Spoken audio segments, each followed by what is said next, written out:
Good morning students, myself Shan Patel. Today we are going to start part 2 of lesson number 6 physical and chemical change.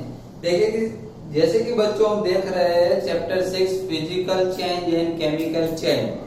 तो last time part 1 में chapter 6 में part 1 में last lecture में last video में हमने physical changes के बारे में समझा था।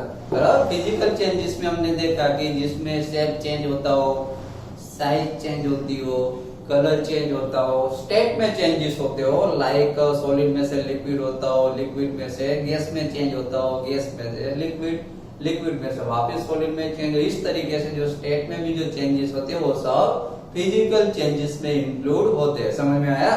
तो आज हम पार्ट 2 में हम फिजिकल चेंजेस नहीं लेकिन केमिकल चेंजेस के बारे में सीखने जा रहे हैं। बराबर, देखिए यहाँ पे okay, see here chemical change, a change which you are quite familiar is the rusting of iron. देखिए आपने रस्टिंग ऑफ आयरन तो देखा ही है कि आयरन को जब रस्ट लगता है, बराबर, जब वो लिक्विड के टच में आता है तब उसको रस्ट लगता है। वो आपने सुना है, बराबर, और आपने देखा भी होगा कि आयरन को रस्ट लगता है। वो प्रोसेस आपने देखी होगी। ओके, बहुत सारी आयरन की थिंग्स है जो मॉनसून में, मोस्टली मॉनसून में क्या होता है, मॉइस्चर की वजह से उसमें रस्ट लग जाता है।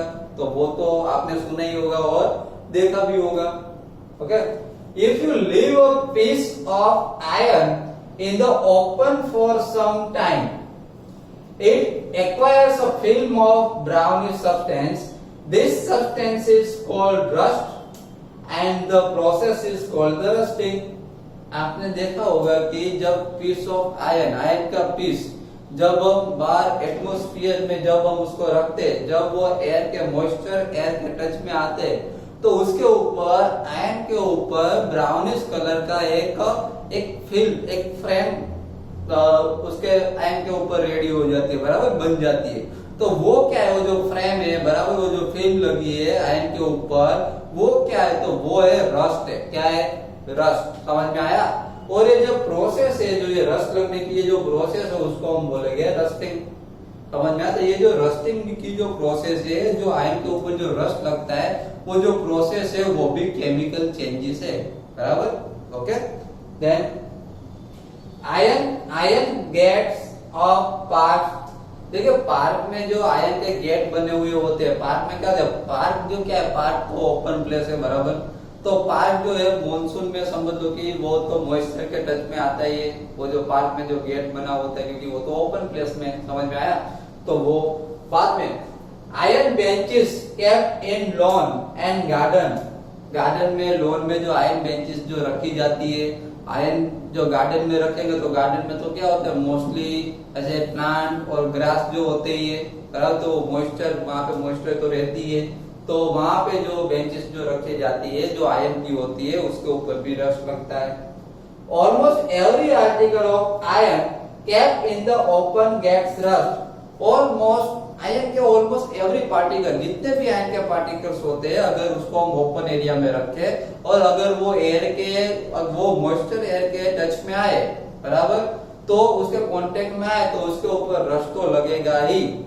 बराबर, याद रखना कि मॉइस्चर एयर के, आयरन मॉइस्चर एयर के टच में आया तो उसके ऊपर रस्ट लगेगा और लगेगा। Clear? Okay. Rust is not iron. देखिए आयरन जो है, आयरन के ऊपर ये जो रस्ट लगता है, वो जो रस्ट है ओरिजिनल में वो आयरन नहीं है। रस्ट जो है वो अलग है, वो आयरन नहीं, और न्यू सब्सटेंस बन जाता है बाद में। समझ में आया? तो वो आयरन से अलग है। It is different from iron. So new substance is form in chemical change. तो यहाँ पे हमको पता चला कि केमिकल चेंज में न्यू सब्सटेंस बनता है। समझ में आया? सबसे पहले हमारे पास क्या था, आयरन पीस था। ओके, अब आयरन पीस जो है वो मॉइस्चर एयर के टच में आया तो उसके ऊपर, आयरन के ऊपर एक ब्राउनिश कलर की क्या हो गई, उसके ऊपर एक फिल्म रेडी हो गई जो जिसको हम बोलेंगे रस्ट। अभी ये रस्ट जो है वो आयरन से पूरा अलग है। समझ में आया? तो आयरन सब्सटेंस से अलग है, तो न्यू सब्सटेंस बन गया इस प्रोसेस में। तो ये जो प्रोसेस है उसको हम बोलेंगे केमिकल चेंज। केमिकल चेंज की कोई भी प्रोसेस हो उसमें न्यू सब्सटेंस बनेगा, वन और मोर न्यू सब्सटेंस बनेगा, या तो एक बनेगा या तो एक से ज्यादा। Clear? Okay, then now activity. अभी ये जो केमिकल चेंज है वो एक एक्टिविटी के थ्रू समझते हैं। देखिए, get a small piece of a thin strip or ribbon of magnesium. सबसे पहले तो हमें मैग्नीशियम की थिन स्ट्रिप लेनी है, बराबर, उसकी पट्टियां लेनी है। Bring the tip near a candle flame. उसकी जो टिप है उसको हमें कैंडल के नजदीक, कैंडल की जो फ्लेम है, कैंडल की फ्लेम के नजदीक में ले जानी है। It Burns with a brilliant white light. देखिए, हम जैसे ही ये मैग्नीशियम की जो स्ट्रिप है उसको जैसे ही हम कैंडल की फ्लेम के नियर ले जाएंगे, उसके नजदीक ले जाएंगे, तुरंत ही क्या होगा, वो ब्रिलियंट व्हाइट लाइट के साथ वो बर्न होगी, बराबर, वो जलने लगेगी और उसमें से व्हाइट लाइट निकलेगी, एकदम से वो जलने लगेगी। When it completely burn, it leaves behind a powdery ash। देखो, हमने ये जो आयन, जो मैग्नीशियम की जो स्ट्रिप है उसको कैंडल की फ्लेम के ऊपर रखा और उसको बर्न किया। अब जैसे ही वो पूरी की पूरी कंप्लीटली वो जब बर्न हो जाती है तो उसके बाद में उसका पाउडरी ऐश बन जाता है, बराबर। तो ओके, तो वो जो पाउडरी जो ऐश है वो यहाँ पे देखिए, does the ash look like the magnesium ribbon?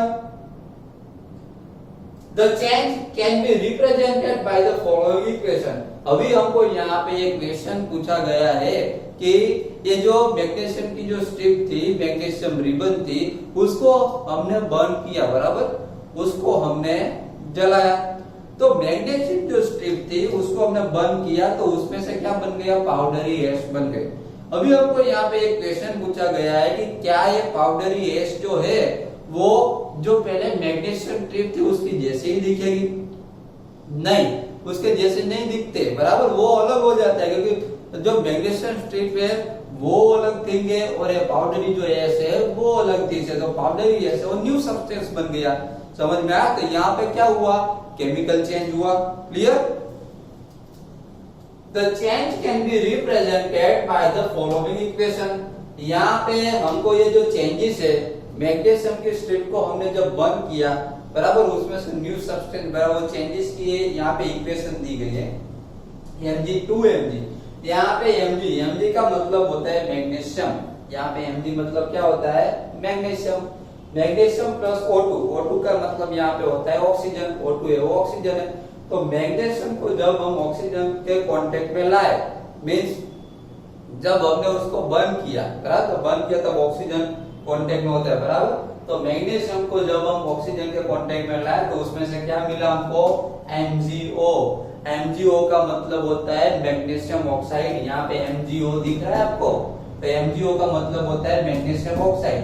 तो जब मैग्नीशियम को हमने ऑक्सीजन के कांटेक्ट में लाए, जब हमने उसको बर्न किया तो उसमें से हमको न्यू सब्सटेंस मिला MgO, मैग्नीशियम ऑक्साइड हमको मिला, समझ में आया? तो ये हुआ chemical changes, chemical reaction. Chemical changes बोलो या फिर केमिकल रिएक्शन बोलो, दोनों का मतलब सेम होता है। Clear? Okay, then now a change in which one or more new substances form is called a chemical change। बच्चों, यहाँ पे केमिकल चेंज की डिफरेंस दी गई है हमको कि केमिकल चेंज जो है, चेंज वैसा चेंज जिसमें वन और मोर न्यू सब्सटेंस बनता हो, एक या एक से ज्यादा न्यू सब्सटेंस बनता हो, उस चेंजेस को हम बोलेंगे chemical change. Clear? A chemical change is also called a chemical reaction। Chemical change को पहले भी मैंने आपको समझाया कि केमिकल चेंज को हम केमिकल रिएक्शन भी कह सकते हैं, समझ में आया? याद रखना, केमिकल चेंज को हम केमिकल रिएक्शन भी बोल सकते हैं। क्लियर? केमिकल चेंज में वन और मोर न्यू सब्सटेंस बनता है।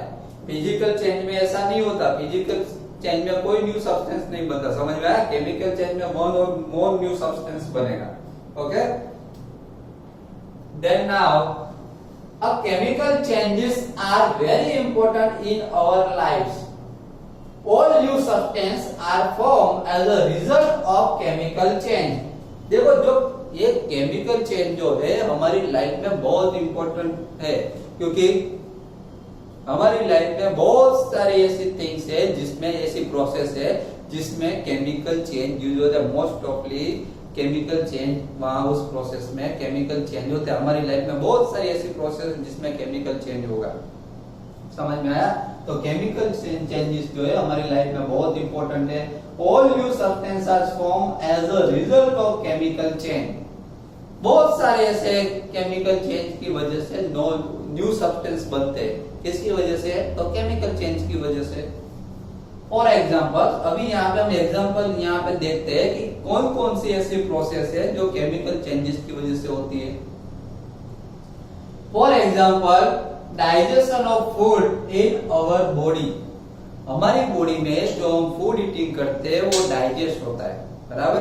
तो बॉडी में जो है डाइजेशन की जो प्रोसेस है हमारी बॉडी में वो एक केमिकल रिएक्शन है, केमिकल प्रोसेस है।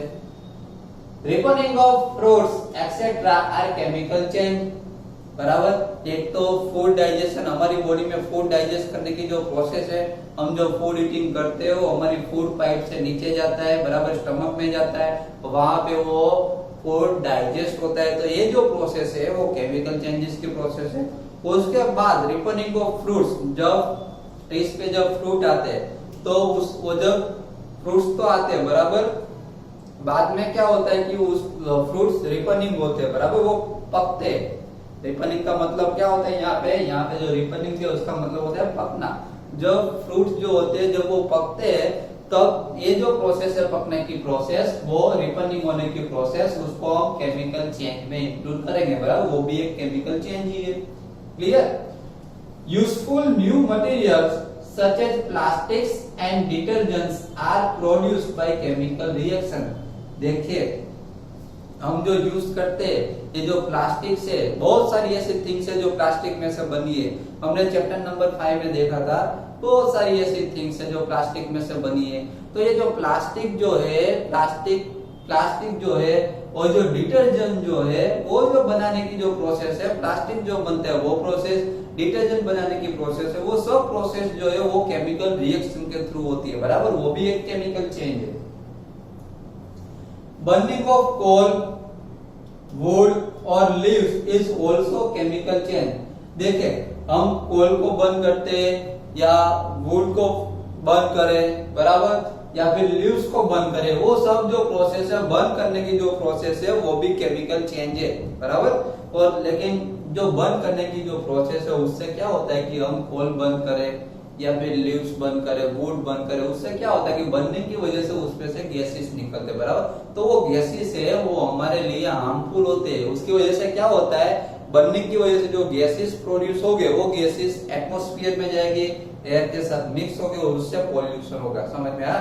तो ऐसा बर्निंग नहीं करना चाहिए, लेकिन हमको ये समझना है कि ये जो बर्निंग जो प्रोसेस है वो एक केमिकल चेंज है। Clear? In fact, burning of any substance is a chemical change। यहाँ पे ये भी बोला गया in fact burning of any substance, ऐसा कि नहीं कि वुड को बर्न करें या फिर समझ लो कि लीव्स को बर्न करें, ये सब बर्न करें वही केमिकल चेंज है, ऐसा नहीं है। बर्निंग ऑफ एनी सब्सटेंस, कोई भी सब्सटेंस को हम बर्न करें वो सब केमिकल चेंज ही होता है। समझ में आया? Clear? Burning is always accompanied by production of heat। और यहाँ पे देखो ये भी कहा गया है कि जब भी हम बर्निंग की जो प्रोसेस करते हैं उसमें हीट प्रोड्यूस होगी, बराबर।